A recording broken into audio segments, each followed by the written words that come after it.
2 தான் இருக்கு.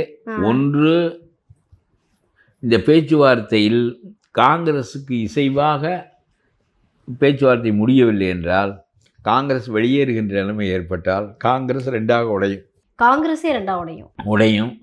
ஒரு அணி திமுகவோடு இருக்கும், ஒரு அணி விஜயோடு இருக்கும்.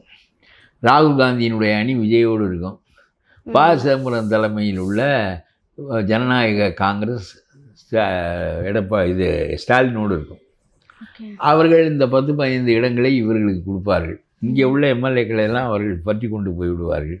ஏனென்றால் அங்கே போனால் தான் வெற்றி பெற முடியும் என்று இந்த எம்எல்ஏக்கள் அங்கே போய் இடம் கேட்பார்கள். அப்புறம் ராகுல் காந்தி கை சின்னம் நம்முடைய விஜயோடு இருக்கும். அவ்வளோதான்.